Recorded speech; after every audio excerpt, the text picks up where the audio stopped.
आणखी एक मोठी बातमी, कोल्हापूर प्रमुख धरणांमधल्या पाणी पातळीमध्ये कमालीची घट झाली आहे। कोल्हापुरातल्या राधानगरी धरणामध्ये 26% इतकाच पाणीसाठा शिल्लक आहे। गेल्या वर्षी आजच्या दिवशी राधानगरी धरणामध्ये तब्बल 53% इतका पाणीसाठा होता।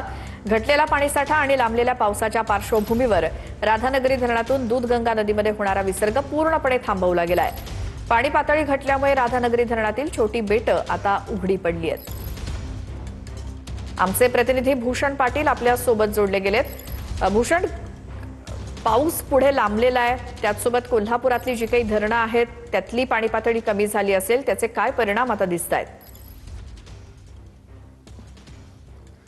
नक्कीच, खरं तर पाणीदार जिल्हा म्हणून कोल्हापूर जिल्ह्याची ओळख आहे। मात्र याच जिल्ह्याला यावर्षी पाणी टंचाईच्या झळा आहेत त्या बसू शकतात। कारण मी आता आहे राधानगरी धरणावर आणि इथली दृश्य आपण बघू शकतो की किती मोठ्या प्रमाणात या धरणामधील पाणीसाठा कमी झालेला आहे आणि अशाच पद्धतीनं ची परिस्थिती काळमवाडी धरण असेल किंवा इतर धरणात देखील आपल्याला बघायला मिळते। खरं तर या सगळ्या राधानगरी धरणामध्ये सध्या 26% इतकाच पाणीसाठा शिल्लक आहे। गेल्या वर्षी याच दिवशी तब्बल 53% इतका पाणीसाठा या धरणामध्ये होता। त्यामुळे आपण विचार करू शकतो की किती मोठ्या प्रमाणावर हे पाणी यावर्षी घटलेलं आपल्याला बघायला मिळतं। ही सगळी पाण्याची परिस्थिती पाहता आणि लांबलेला पाऊस पाहता आता या सगळ्या राधानगरी धरणातून दूधगंगा नदी असेल किंवा भोगावती नदीमध्ये जो काही होणारा विसर्ग आहे तो पूर्णपणे थांबवण्यात आलेला आहे आणि इथून पुढे या सगळ्या पाण्याचा वापर जास्तीत जास्त पाण्यासाठी होईल याची देखील खबरदारी आता घेण्यात येत आहे। आणि त्यामुळे एकूणच या सगळ्या परिस्थिती पाहता येत्या काळामध्ये पिण्याच्या पाण्याबरोबरच शेतीच्या पाण्यासाठी देखील मोठी कसरत करावी लागण्याची शक्यता आहे कोल्हापूर जिल्हावासियांना। आणि एकूणच हे सगळे पाणी साठा कमी झाल्यामुळे राधानगरी धरणामध्ये जी काही छोटी मोठी बेटं आहेत ती देखील आता उघडी झाल्याची दृश्य आपल्याला बघायला मिळत आहेत आणि त्यामुळे ही एक चिंताजनक स्थिती म्हणावी लागेल।